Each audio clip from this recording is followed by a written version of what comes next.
Republican candidate for this Senate seat is Ron Grooms. Ron? Good evening. Good evening. Thank you, folks, for being here this evening. David, thank you so much for all that you do for agriculture and 4-H, etc. in our area. It's a pleasure to be here. My name is Ron Grooms. I'm finishing my second term in the Indiana State Senate. I have lived in Jeffersonville since 1968, so I'm celebrating my 50 years in Jeffersonville and Clark County and celebrating over 65 years as a resident in the state of Indiana. I started my first job in this district in 1968 at Floyd Memorial Hospital as a pharmacist. I went on to own and become sole proprietor of Hanger's Pharmacy in Jeffersonville, and served as owner of that for 38 years as pharmacist and pharmacy owner in Jeffersonville. I served for 20 years in Jeffersonville city government, having been elected 5 times, not all consecutively, but over a period of 30 years.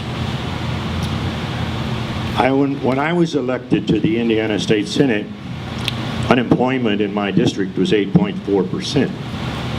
Today, it's 3.4%.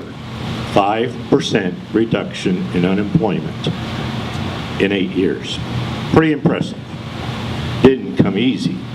That's quite a reduction in unemployment.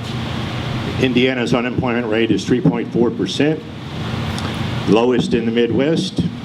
Our district is 3.3%, below the state average, below the national average.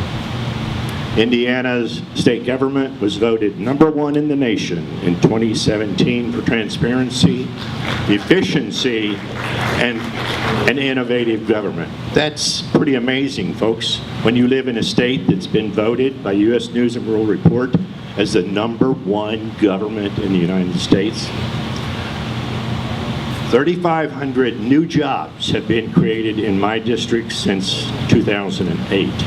3,500. At the end of 2018, that will probably be close to 4,500.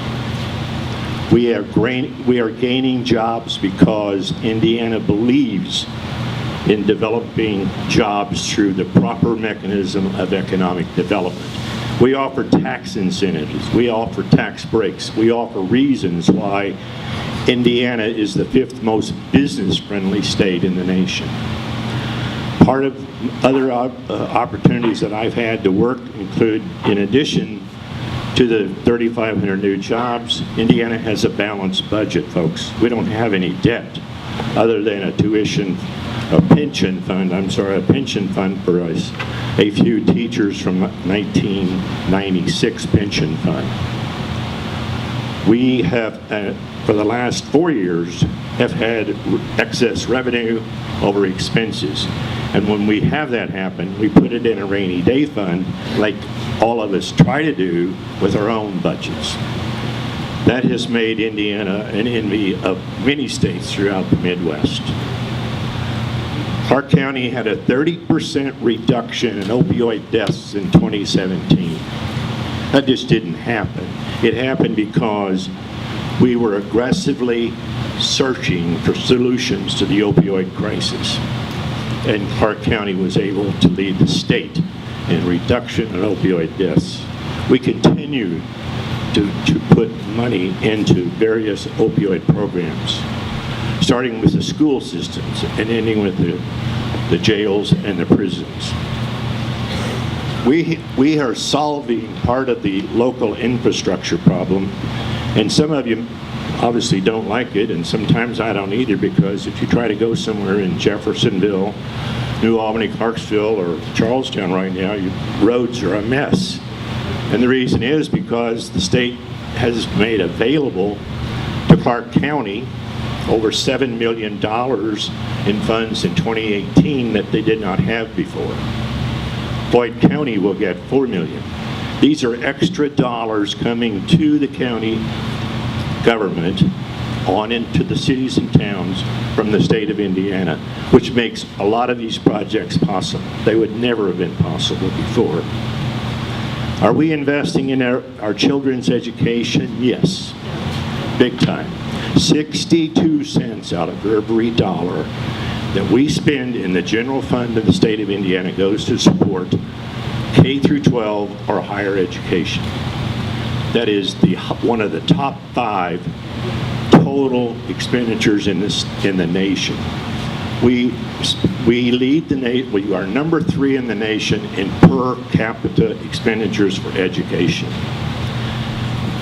Legislators, folks, do not set teacher salaries. We have increased tuition support for public schools in the state of Indiana 2.2 to 3.1% every year that I've been elected. That's above the cost of living index.